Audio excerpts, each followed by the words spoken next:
रजिया के 2-3 बच्चे होकर मर गए और उम्र ढल चली, तो रामू का प्रेम उससे कुछ कम होने लगा और दूसरे ब्याह की धुन सवार हुई। आए दिन रजिया से बकझक होने लगी।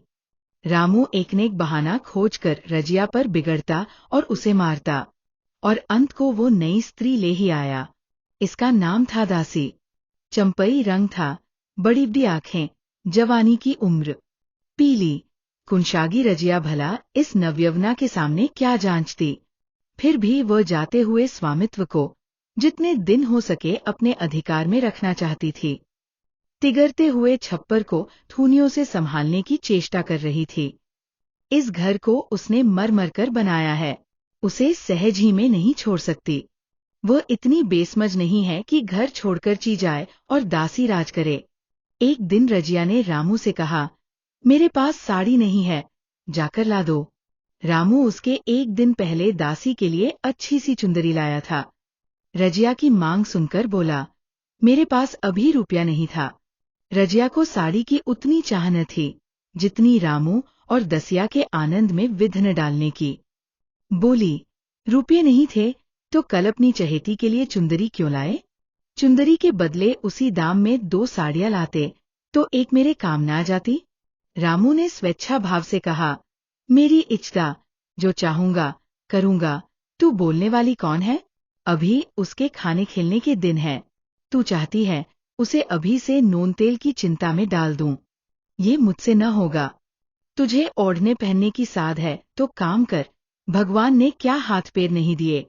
पहले तो घड़ी रात उठकर काम धंधे में लग जाती थी, अब उसकी डाह में पहर दिन तक पड़ी रहती है।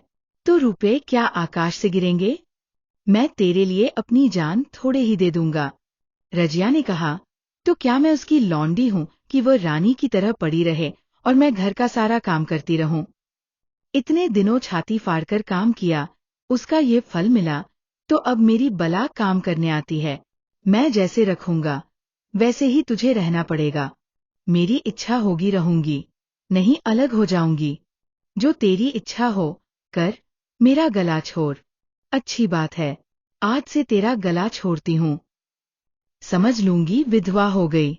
रामू दिल में इतना तो समझता था कि ये गृहस्थी रजिया की जोड़ी हुई है, चाहे उसके रूप में उसके लोचन विलास के लिए आकर्षण न हो। संभव था कुछ देर के बाद वह जाकर रजिया को मना लेता, पर दासी भी कूटनीति में कुशल थी। उसने गम्र लोहे पर चोटें जमाना शुरू की। बोली, आज देवी की किस बात पर बिगड़ रही थी? रामू ने उदास मन से कहा, तेरी चुंदरी के पीछे रजिया महाभारत मचाए हुए है। अब कहती है अलग रहूंगी। मैंने कह दिया, तेरी जरे इच्छा होकर। दसिया ने औंखें मटकाकर कहा, ये सब नखरे हैं कि आकर हाथ पांव जोड़े, मनावन करें, और कुछ नहीं। तुम चुपचाप बैठे रहो, 2-4 दिन में आप ही गर्मी उतर जाएगी। तुम कुछ बोलना नहीं, उसका मिजाज और आसमान पर चढ़ जाएगा। रामू ने गंभीर भाव से कहा, दासी, तुम जानती हो वह कितनी घमंडिन है। वह मुंह से जो बात कहती है उसे करके छोड़ती है। रजिया को भी रामू से ऐसी कृतघ्नता की आशा न थी। वह जब पहले की सी सुंदर नहीं, इसलिए रामू को अब उससे प्रेम नहीं है। पुरुष चरित्र में यह कोई असाधारण बात न थी, लेकिन रामू उससे अलग रहेगा, इसका उसे विश्वास आन आता था। ये घर उसी ने पैसा जोड़े कर बनवाया, गृहस्थी भी उसी की जोड़ी हुई है, अनाज का लेन देन उसी ने शुरू किया। इस घर में आकर उसने कौन कौन से कष्ट नहीं झेले, इसीलिए तो कि पौरुख थक जाने पर एक टुकड़ा चैन से खाएगी और पड़ी रहेगी। और आज वह इतनी निर्दयता से दूध की मक्खी की तरह निकालकर फेंक दी गई। रामू ने इतना भी नहीं कहा, तू अलग नहीं रहने पाएगी। मैं या खुद मर जाऊंगा या तुझे मार डालूंगा, पर तुझे अलग न होने दूंगा। तुझसे मेरा ब्याह हुआ है, हंसी ठट्ठा नहीं है। तो जब रामू को उसकी परवाह नहीं है, तो वह रामू को क्यों परवाह करे? क्या सभी स्त्रियों के पुरुष बैठे होते हैं? सभी के माँ बाप बेटे पोते होते हैं। आज उसके लड़के जीते होते तो मजाल थी कि ये नई स्त्री लाते और मेरी ये दुर्गति करते। इस निदयी को मेरे ऊपर इतनी भी दया न आई। नारी हृदय की सारी परवशता इस अत्याचार से विद्रोह करने लगी। वही आग जो मोटी लकड़ी को स्पर्श भी नहीं कर सकती, फूस को जलाकर भस्म कर देती है। दूसरे दिन रजिया एक दूसरे गांव में चली गई। उसने अपने साथ कुछ न लिया। जो साड़ी उसकी देह पर थी, वही उसकी सारी संपत्ति थी। विधाता ने उसके बालकों को पहले ही छीन लिया था, आज घर भी छीन लिया। रामू उस समय दासी के साथ बैठा हुआ आमोद विनोद कर रहा था। रजिया को जाते देखकर शायद वो समझ न सका कि वह चली जा रही है। रजिया ने यही समझा। इस तरह तोरों की भांति वह जाना भी न चाहती थी। वह दासी को, उसके पति को और सारे गांव को दिखा देना चाहती थी कि वह इस घर से धेले की भी चीज नहीं ले जा रही है। गांव वालों की दृष्टि में रामू का अपमान करना ही उसका लक्ष्य था। उसके चुपचाप चले जाने से तो कुछ भी न होगा। रामू उल्टा सबसे कहेगा। रजिया घर की सारी संपदा उठा ले गई। उसने रामू को पुकारकर कहा, संभालो अपना घर, मैं जाती हूँ। तुम्हारे घर की कोई भी चीज अपने साथ नहीं ले जाती। रामू एक क्षण के लिए कर्तव्यभ्रष्ट हो गया। क्या कहे, उसकी समझ में नहीं आया। उसे आशा न थी कि वो यो जाएगी। उसने सोचा था जब वो घर ढोकर ले जाने लगेगी, तब वो गांव वालों को दिखाकर उनकी सहानुभूति प्राप्त करेगा। अब क्या करे? दसिया बोली, जाकर गांव में ढिंढोरा पीट आओ। यहाँ किसी का डर नहीं है। तो अपने घर से ले ही क्या आई थी, जो कुछ लेकर जाओगी? रजिया ने उसके मुंह न लगकर रामू ही से कहा, सुनते हो अपनी चहेती की बातें, फिर भी मुंह नहीं खुलता। मैं तो जाती हूँ, लेकिन दस्सो रानी, तुम भी बहुत दिन राज न करोगी। ईश्वर के दरबार में अन्याय नहीं फलता। वह बड़े बड़े घमंडियों को घमंड चूर कर देते हैं। दसिया ठट्ठा मारकर हंसी, पर रामू ने सिर झुका लिया। रजिया चली गई। पड़ोसिन ने आग न मांग, मुंह फेरकर चली गई। रजिया ने कलसा और रस्सी उठाई और कुएं पर पानी खींचने गई। बैलों को सानी पानी देने की बेला आ गई थी, पर उसकी आंखें उस रास्ते की ओर लगी हुई थीं, जो मलसी, रामू का गांव, को जाता था। कोई उसे बुलाने अवश्य आ रहा होगा। नहीं, बिना बुलाए वह कैसे जा सकती है? लोग कहेंगे, आखिर दौड़ी आई ना। मगर रामू तो अचेत पड़ा होगा। 10 लंघन थोड़े नहीं होते। उसकी देह में था ही क्या? फिर उसे कौन बुलाएगा? दसिया को क्या गरज पड़ी है? कोई दूसरा घर कर लेगी। जवान है, 100 गाहक निकल आवेंगे। अच्छा, वह आ तो रहा है। हाँ, आ रहा है। कुछ घबराया सा जान पड़ता है। कौन आदमी है? इसे तो कभी मलसी में नहीं देखा। मगर उस वक्त से मलसी कभी गई भी तो नहीं। 2-4 नए आदमी आकर बसे ही होंगे। बटोही चुपचाप कुएं के पास से निकला। रजिया ने कलसा जगत पर रख दिया और उसके पास जाकर बोली, रामू महतो ने भेजा है तुम्हें? अच्छा तो चलो घर, मैं तुम्हारे साथ चलती हूँ। नहीं, अभी मुझे कुछ देर है। बैलों को सानी पानी देना है, दिया बत्ती करनी है। तुम्हें रुपए दे दूं, जाकर दसिया को दे देना। कह देना कोई काम हो तो बुला भेजें। बटोही रामू को क्या जाने, किसी दूसरे गांव का रहने वाला था।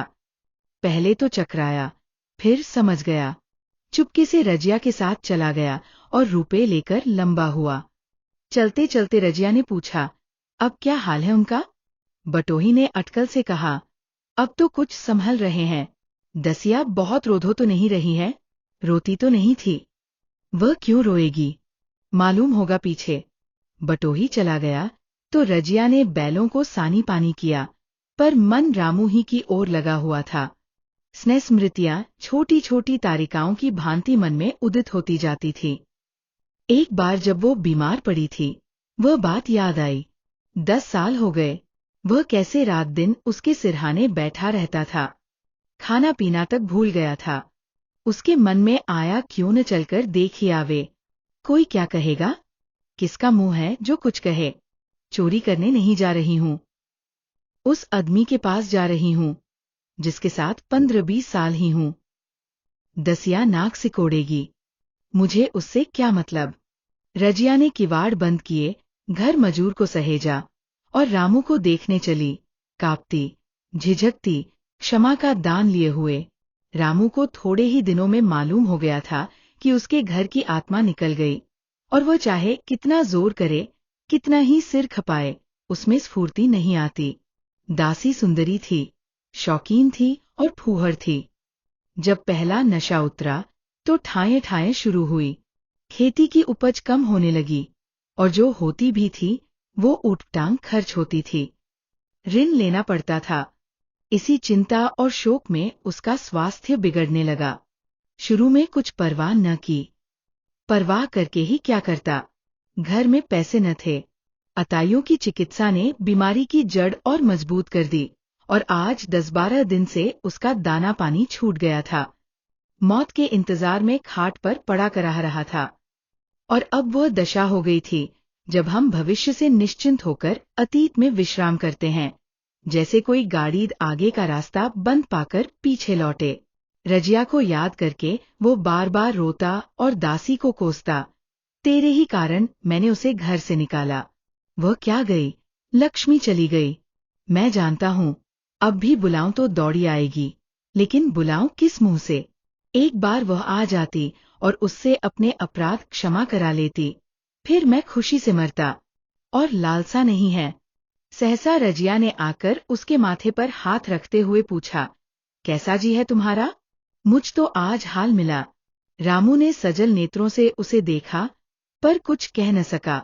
दोनों हाथ जोड़कर उसे प्रणाम किया, पर हाथ जुड़े ही रह गए और आंख उलट गई। लाश घर में पड़ी थी।